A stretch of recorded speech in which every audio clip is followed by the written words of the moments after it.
everyone. Welcome back to One Startup World, our 2023 conference, premier global startup conference dedicated to helping innovative and disruptive startups succeed. It's the perfect platform and gathering spot for startup founders to pitch their ideas, gain valuable insights, connect with other like-minded entrepreneurs, as well as industry experts, potential investors, and partners, all kind of learning from each other here as part of our community.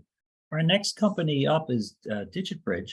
We're going to be joined by Petersen Zhu. He is the president and CEO of the company, as well as Justin Lowe, the chief of staff. I believe Justin's going to lead most of the presentation. So let me hand it off to you guys. Welcome to One Startup World. Thanks for being part of our program and contributing. We look forward to your presentation. Great. Thanks for having us, Glenn, and thanks for the introduction. Good afternoon or good morning, everyone, depending on where you are, or good evening, depending on where you are. As Glenn said, my name is Justin Lowe. I'm the chief of staff here at DigitBridge. We're a SaaS company that helps small to medium-sized consumer goods brands, retailers, and suppliers sell their products over a variety of different digital sales channels while enhancing their operational efficiency and finally at an affordable price for SMBs.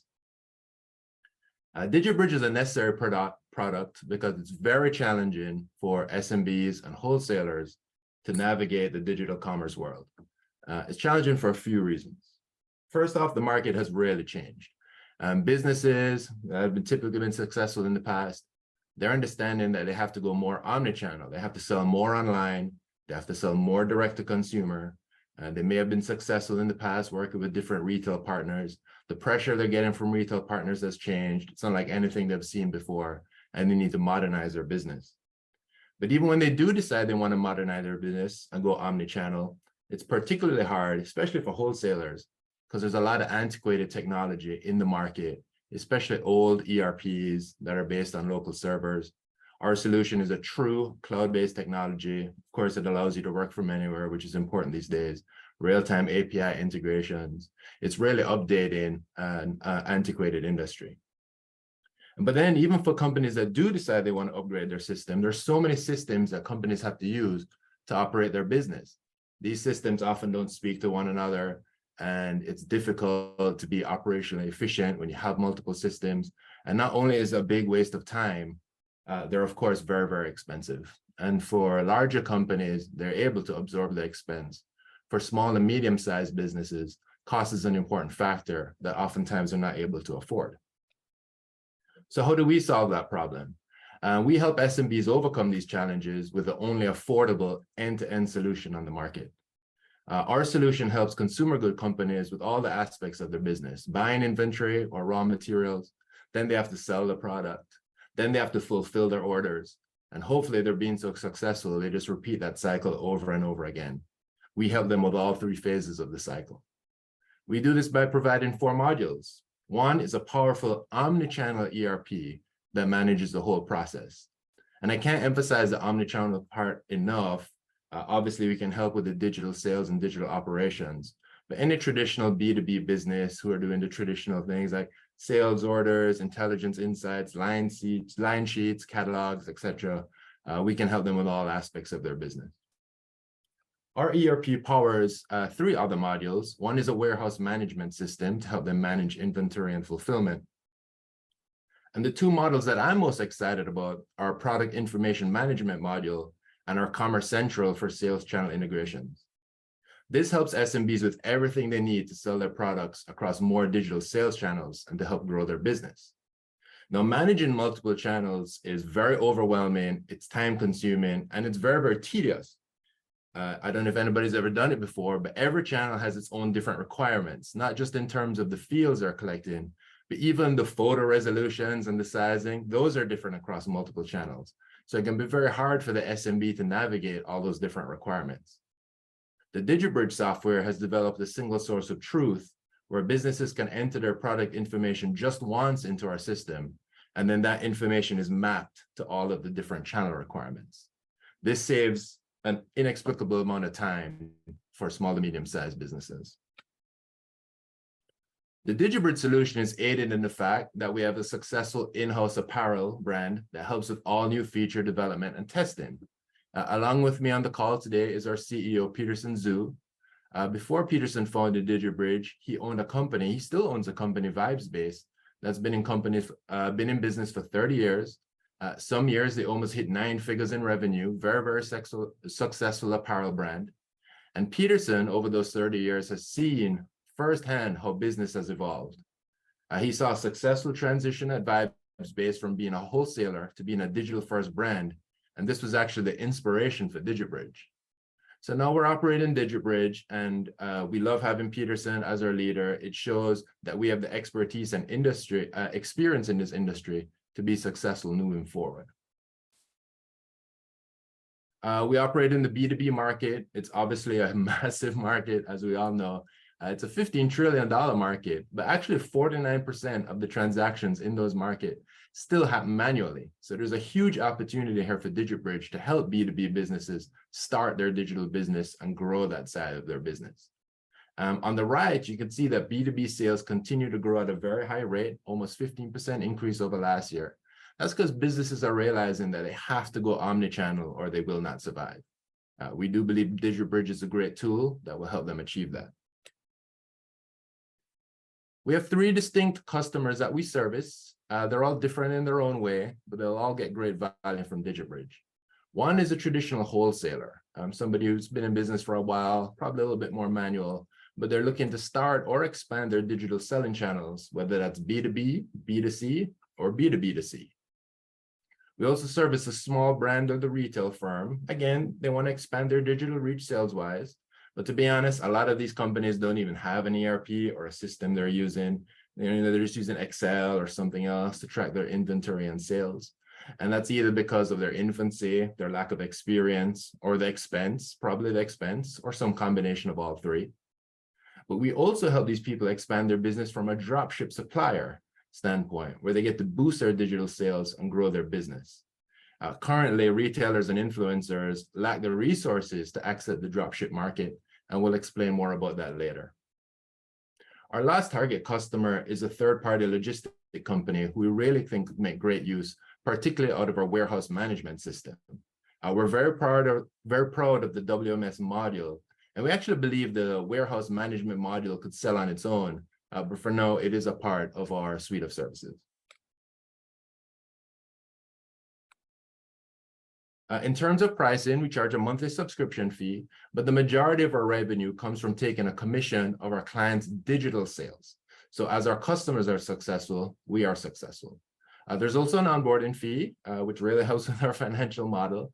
And it's necessary because the onboarding for new customers, migrating data, getting their catalog set up, can be significant. So we do charge an onboarding fee for that service.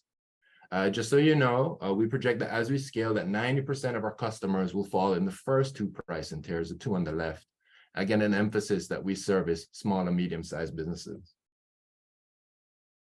From a financial standpoint, we're projecting to have around 200 customers by the end of next year, and then 1,000 by the end of 2025. This has us turning a profit in late 2025. A lot of that is based not only on the monthly recurring fees from the subscription, but of course the transaction fees and the onboarding fees that I mentioned earlier.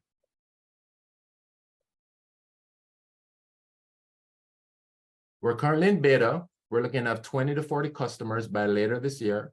We should hit double digit this month. We're very confident in that.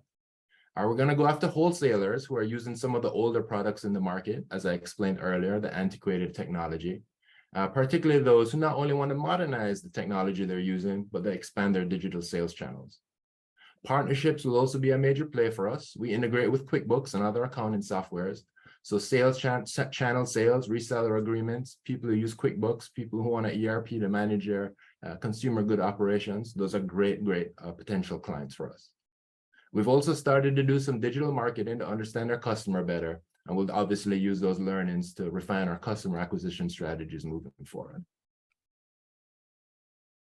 I mentioned earlier the dropship way will help small business with the dropship. We're going to build an ecosystem for small and big companies where they can dropship with one another. Currently, DigitBridge users can connect with the end consumer directly.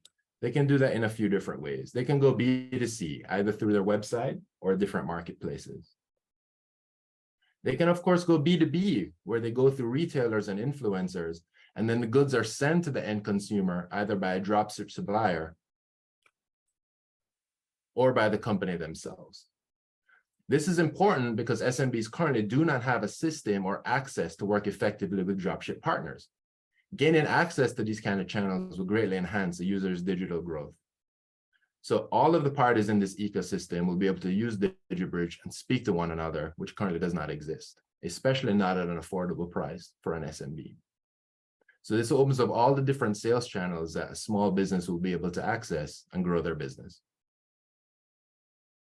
From a competitor standpoint, nobody is providing an all-in-one, end-to-end solution at an affordable price point for SMBs. Many of the solutions that are on the screen and out in the market generally are tens of thousands of dollars, which completely prices SMBs out of the market. Our solution gives SMBs everything they need to buy, sell, and fulfill at the most affordable price in the market. Our team are seasoned experts in the retail and software industries. I already introduced you to Petersen, who has over 30 years in this industry. Our CTO and VP of engineering both have extensive experience in the e-commerce and ERP fields, including having worked for one of our competitors. And I myself have worked at other startups, including helping them through several funding rounds and grown to well over 10 million in ARR. And then from a ask standpoint, the company has raised $6 million in seed funding. We're looking to raise a $10 million Series A. We'll use that money to focus on growth, customer acquisition, and our go-to-market strategy. We also, of course, want to invest more into our product. We do believe we have very powerful software, but we've gotten great user feedback from our current customers that we'd like to incorporate not only into current features, but also new features. And that's the end of our presentation. Justin, thank you for your talk, and thank you for Petersen and his leadership as well, for sure. Hey, on the onboarding piece, just to ask a question on that. Sure. Given that you do have a revenue point from that, what's the average onboarding time for a new customer, given the amount of data and how you guys work through it? It's a fantastic question, actually. Our ideal customer is somebody who has no system, a small business that's in their infancy, really wants to ramp up their operations. Somebody who has no system, been using Excel sheets, things of the sort, we can get them on the platform in less than a month. People who have been using another system, that's really a case-by-case basis. There are a lot of players in the market. Many we've already helped onboard customers who use those systems. But it would be looking at what they do, how they manage their operations, what their data looks like. A lot of times we need to clean up their data. We have a lot of in-house experts who have worked in the industry before, understand how to migrate that data, how to clean the data. We hear a lot of the terms clean data, dirty data around the office. Those customers, it could vary from a month, 2 months. I would say between 1 and 2 months is probably on average, or even on the high end. Some might go beyond 2 months, but I think that would be rare. It would just depend how dirty their data is. Okay, given Petersen's industry experience, when you look at that kind of data, how often does he find, Petersen, how often do you find perhaps one of those nuggets that perhaps somebody else may not have understood, that you could help then enhance not only your brand, but then the customer themselves? How often do you find any of those kind of uncovered jewels in some of the data where perhaps they're not using it to the best of their capabilities, perhaps? Excuse me. Every company is different. Depends on their operation. They set it up is a little bit different. What we look at on that things is that we don't need everybody is doing the same, but we just want everybody tell us exactly what is the rule, what they try to do, and our developer will come to follow the rule and look at their data whether they follow the rule, because I think the dirty data sometimes is coming from their old system, or they don't have the data, so that before they get in, when they manage the data, they say they have rule, but the data doesn't really follow the rule, So that is the things challenging our when we get the data from the customer, we have to run those things and see what is mixing and something. And at the time, we should, before we onboarding, we should, let the customer, correct that, or we just take it out, So yeah, we gotta have solution before then, yeah. Okay. Sometimes, we do have some big customer, who even doing the $100 million business, for these people, I think the data is not a problem because they have their in-house IT people, but for them, sometimes we have to do some kind of customization for their specific functionality or the operation, So, but they are not our targeting customer, the focus customer, small medium-sized customer. We pretty much cover most of their functionality. How has your beta testing been going, Justin? Any as you explore going forward, as you move these customers up and through, are you learning things about the platform and some of what you're working through, or is it just, hey, it's everything we expected, this is great? Yeah, we're learning a lot, and I think it probably overwhelms some of our dev team sometime, and I keep reminding them this is a good thing. This is why we do data. We want the user feedback.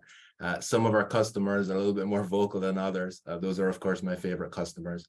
We're learning a lot about the system. It's a very powerful system. There's certainly some user experience things we can do to make their experience and journey a little bit easier, a little bit simpler. That's part of the money we'd like to raise. We'd like some more front-end engineers, some designers, some more people on the UX side. Most of our dev team right now are back-end engineers. And so the system is very powerful and it works great. But the front-end part could use a little bit of a refining, hence some of the money we'd like to deploy for that. Sure. But we're certainly learning a lot, and it's helpful for us, especially when I consider that we have that in-house brand right next door that Petersen works. They're literally on the other side of this wall. So we get to develop the user feedback on them, and they get to refine it even further, which is helpful for us. Instant feedback, right? Instant feedback. Too Right. instant sometimes. Sometimes but too. Yeah. Hey, you know what? Let me at least get through lunch before you give me this feedback. That's exactly right. Technology-wise, any intellectual capital? Have you got your stuff protected? Any IP out there, and any plans for that?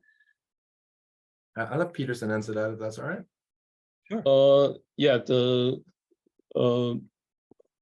we in here, our system really building up for the industry know-how, So for my experience in the last 30 years, and my two partners, who have been in this industry for 20 some plus years, in all different kind of field, So we build out this system based on the best practices for each different field, So that's what our secret weapon, whatever you say, So yeah, because that things is not going to patternized or something, but this take a long time to understand, what is the small and medium-sized company, what they need, and what the right workflow, is supposed to, So technology-wise, we using the Microsoft Azure as a platform, and building up and .NET, system. So the good things is that, we leave the security, all that kind of most difficult part to the Microsoft, as a big power company. So and that's why our system is pretty reliable and very efficient, So Good old-fashioned intellectual capital. Yeah. All right. Yeah. I'll add one quick thing on that, Glenn, if you don't mind. I started about 4 months ago, and I had a lot of questions about the business, and I hope this answer is not lazy. But one of my questions was like, who does our legal? And thankfully, Petersen signed up with Gunderson from the very beginning, and we all know Gunderson, and they make sure we stay on good track with anything we need to do from a legal or copyright or patent standpoint as well. So absolutely. Well, for entrepreneurs, they always say it's the company you keep, right? Absolutely. Who do you surround yourselves with? What do you bring to the table? That's right. We go from there. Well, listen, guys, thanks for joining us. We're a little run a little bit late here, but terrific presentation, great overview for our audience today. We wish you the best of luck here as you move from your seed funding into your Series A, and continued success. Please check back in with us. Let us know how things are going. Everybody, DigitBridge, Petersen Zhu, as well as Justin Lowe from the company. All right, take care, guys. Thanks for joining. Thank you, Glenn. Appreciate it. Thank you. Appreciate it. Bye.